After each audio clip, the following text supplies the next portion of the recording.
Merci beaucoup. Merci beaucoup, Simon. Monsieur le préfet, monsieur le représentant du ministre du Travail, madame la représentante du ministre de l'Éducation nationale, commandant représentant du commandant de la zone militaire numéro 1 de Dakar, membres de l'administration du lycée Blaise Diagne, très chers élèves, chers invités, je voudrais à l'entame de mon propos vous exprimer toute ma joie d'être ici aujourd'hui au lycée Blaise Diagne et remercier particulièrement M. Simon Kouka qui m'a fait l'honneur de m'inviter au nom de toute l'administration, madame la proviseure. J'ai oublié de vous citer. Merci beaucoup également pour l'invitation. La joie est d'autant plus grande que quand je me suis retrouvé ici, ça a suscité énormément de souvenirs pour moi. Et ma foi, ça ne me rajeunit pas. Ça fait 40 ans que je n'ai pas remis mes pieds ici. En 1985, c'était la dernière année où j'ai étudié dans ce lycée. Et c'est là où j'ai obtenu ma deuxième partie du baccalauréat. En ce moment-là, c'était deux parties, première et deuxième partie. Je n'ai pas été dépaysé, les peintures sont restées les mêmes. La disposition des immeubles, la même chose. Quand je me retourne, je vois ici les laboratoires de la physique et de la chimie. À ma gauche, j'ai le bâtiment D où on faisait justement nos cours de sciences naturelles. Et je voudrais simplement vous dire, chers élèves, que vous avez le devoir de reprendre le flambeau et de le reprendre haut. Parce que le lycée Blaise Diagne est un lycée exceptionnel au Sénégal. Il a formé énormément de cadres. Beaucoup de hauts cadres de notre pays ont été formés ici. Je crois que le lycée Blaise Diagne, comme l'a dit tantôt Kouka, formera inévitablement le prochain président de la République de notre pays.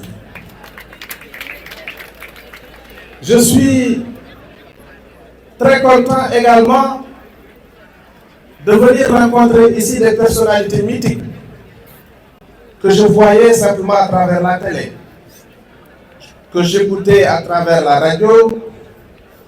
Je veux nommer cette génération formidable de rappeurs qui a inculqué dans la jeunesse sénégalaise une conscience qui nous a permis d'avoir au moins 2 alternances successives.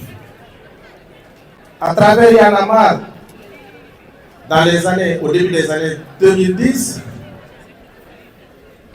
le travail du mouvement Hip-Hop a commencé à donner ses fruits. Parce que dès la fin des années 80, je me souviens bien avec le PBS et les autres, parce que moi-même, je commençais un peu à décrocher, parce qu'en 89 déjà, moi je fais partie de la génération des Bob Marley et des autres. Quand le hip-hop est venu détrôner cette génération-là, j'ai commencé un tout petit peu à me perdre. Mais j'écoutais avec attention ce qu'il disait. Mais la seule phrase rap que je peux sortir me vient du PBS quand il disait « Manarko do, narko gagne, narko deflunya, ou sama gagne d'appouti ». Ça, je m'en souviens. Vous le fallait. Donc, pour vous dire simplement que j'ai été marqué par cette génération qui a su conscientiser les jeunes Sénégalais. En 2011, nous nous souvenons bien du combat qu'ils ont mené le 23 juin et qui nous a permis justement de mettre fin à une gouvernance que les Sénégalais jugeaient anormale. En 2024 également, entre 2021 et 2024, ce mouvement a joué un rôle important dans la libération de notre pays. Ce qui nous a valu le 24 mars 2024 une alternance salutaire que tous les Sénégalais ont souhaité et qui a porté à la tête de ce pays-là le président Bassirou Diomaye Diakhar Faye avec 54% des Sénégalais. Je suis également heureux de voir que ce travail de conscientisation ne s'est pas seulement limité au plan politique. Au plan culturel, quand on écoute Simon tout de suite parler de Thierno Souleymane Baal, qui est l'une des plus grandes figures de notre histoire, quand on entend parler de Cheikh Anta Diop, qui est l'un des plus illustres personnages de notre histoire, nous nous rendons vite compte que le mouvement hip-hop ne se limite pas seulement à la politique. Culturellement, le mouvement joue un rôle extrêmement important. Oui, Thierno Souleymane Baal a précédé la Révolution française, puisqu'en 1776, la révolution qu'il a instituée ici au Sénégal, n'oublions pas qu'il nous vient, son érudition nous vient de l'université de Pire, ici dans le Kayor. C'est là où il a étudié. Avant de partir, c'est là où il a préparé sa révolution d'ailleurs. Avant de partir dans le Fouta, pour y instituer cette révolution formidable que nous devons, que nous avons l'obligation d'apprendre à nos enfants. Oui, il a précédé 1789. De la même façon, dans le Kayor, en 1647, avec le règne du Namel Daoudemba Fourédé Fall, fils de Samba Tako, le Kayor a connu le premier impeachment du monde. Ça aussi, il faut bien que les Sénégalais le sachent, les Africains le sachent, que le monde entier le sache. On a souvent l'habitude de nous dire que la démocratie nous venait de l'Occident. Non, je regrette. L'Afrique ne peut pas être le berceau de l'humanité sans être le continent précurseur de toutes les avancées de l'humanité. La première civilisation a eu lieu ici en Afrique. Et c'est le fait de gens qui sont aussi noirs que moi et vous. Le professeur Cheikh Anta Diop nous l'a dit, nous l'a tellement bien dit qu'aujourd'hui, le monde entier est d'accord que la civilisation, la première civilisation qui a existé dans ce monde est le fait de noirs et de noirs africains. Oui, l'Afrique a bien précédé dans bien des domaines les autres continents. Cela ne veut pas dire que nous avons un mérite particulier. C'est simplement parce que justement l'Afrique est le berceau de l'humanité. S'il a su construire la première civilisation, mais c'est parce que le premier homme, Homo sapiens, est né ici en Afrique avant de quitter l'Afrique pour aller peupler le reste de la terre. La première humanité non noire, quand on vous le dit, certainement ça va vous poser problème. Nos premiers frères, le Coderme, qui ont existé dans le monde, n'ont existé qu'il y a 20 000 ans. Antérieurement à cette date, l'humanité était homogène, était unique et homogène. Toute l'humanité était noire. Je parle des Homo sapiens sapiens. C'est seulement en moins 40 000 que le premier Africain a quitté le continent africain, passant par le détroit de Bering et le détroit de Gibraltar, pour aller peupler le sud de l'Europe et l'Asie. Par mutation climatique, justement, comment on appelle ça encore, par un environnement très dur, cet Africain a vécu 20 000 ans avant de devenir le Coderme. Ça, il faut bien que les Africains le sachent aussi. Il faut que l'humanité le sache. Parce que quand une personne se permet d'être raciste, c'est parce qu'il ne comprend rien de l'histoire de l'humanité. Depuis le temps qu'on le cherche et qu'on ne parvient toujours pas à le trouver, la structure du cerveau est la même partout dans le monde. Nous avons le même type de cerveau, n'en déplaise aux tenants de la thèse polygénétique qui, dans leur thèse folle, disent que des conditions sont réunies et la nature a créé un homme blanc, un homme rouge, un homme noir. Non, ça ne s'est pas passé comme ça.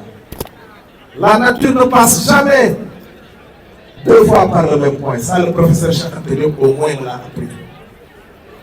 La nature a créé l'homme pour la première fois ici en Afrique. Et c'est cet Africain qui est sorti de l'Afrique pour aller peupler le reste de la terre et nous produire nos frères leucodermes qui aujourd'hui, malheureusement, n'ont pas reçu cette éducation. En tout cas, la plupart d'entre eux n'ont pas reçu cette culture pour comprendre que nous sommes tous des frères. L'humanité est une et indivisible. Je vous ai dit qu'au Kayor, en 1647, le premier impeachment, c'est-à-dire la première destitution de roi pour mauvais comportement, a eu lieu ici dans le Kayor. On a l'habitude de nous donner l'exemple des États-Unis, nous parlant de démocratie et d'impeachment. Daoudembo Khourédio Koulifall, je vous ai dit, a été destitué en 1647 pour mauvais comportement. En 1549, antérieurement à cette date, le Kayor a institué une constitution dans laquelle le roi n'était pas, on n'était pas du trône de père en fils. Le Damel du Kayor était élu. Ça, beaucoup de gens ne le savent pas. Le Damel du Kayor était élu par une assemblée représentative de toute la société. Ça, c'est un modèle de démocratie qu'il faut apprendre à nos enfants. Le Damel, c'est vrai, il était issu d'une famille, il était descendant de Déthié Foudio Fall, mais un peu partout d'ailleurs dans nos royaumes, les rois étaient élus. Ils étaient élus par une assemblée. Ce que les Sénégalais aussi doivent savoir, c'est que le professeur Cheikh Anta Diop, quand il a fini à soutenir sa thèse en 1960, il a tenu à rentrer au Sénégal en 1960. Il a vécu dans des conditions extrêmement difficiles, puisqu'étant un opposant farouche du président Senghor. Moi, j'ai vu une interview d'un des anciens ministres, M. Hassan Sek, ministre de la Culture, à qui on a donné le nom d'ailleurs de l'université de Ziguinchor. M. Hassan Sek a dit qu'au moment où il était ministre, le professeur Cheikh Anta Diop avait un salaire 4 fois inférieur au sien. Il est allé lui-même parler à Senghor pour qu'on lui augmente son salaire. Savez-vous pourquoi Cheikh Anta Diop n'a pas enseigné à l'université? Cheikh Anta Diop, il n'a commencé à enseigner à l'université qu'en 1983, je crois, 83 ou 84. On lui a interdit d'enseigner à l'université, arguant qu'il n'avait que la mention honorable. Il ne pouvait pas avoir une mention supérieure. D'ailleurs, pour trouver un jury devant lequel il devait soutenir, c'était tout un tas de problèmes. Il est resté plusieurs années sans trouver de jury. En ce moment, en 1960, soutenir que la première civilisation était africaine, mais c'était un sacrilège en France.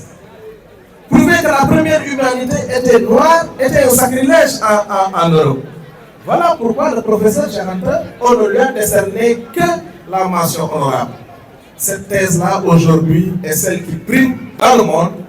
Tout le monde aujourd'hui accepte que Cheikh Anta Diop, ses thèses sont primes. D'ailleurs, dans les années 70, quand l'UNESCO a voulu écrire l'histoire de l'Afrique, on l'avait invité pour faire partie d'un groupe qui devait l'écrire.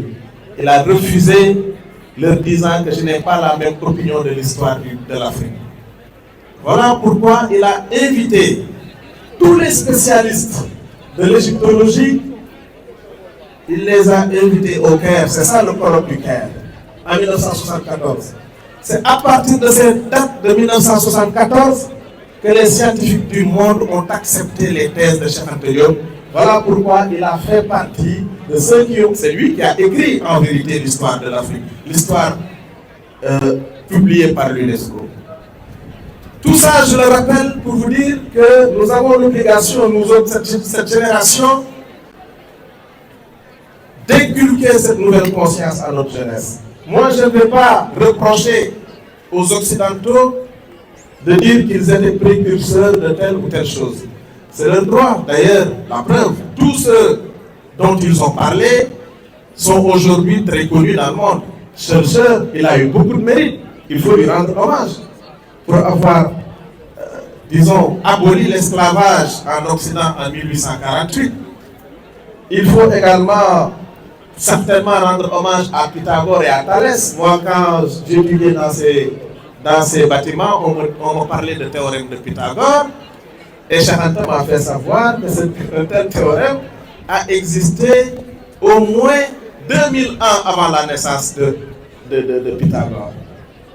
Moi, j'ai appris A plus AB au carré plus BC au carré égale AC au carré. Ça, c'est le théorème de Pythagore.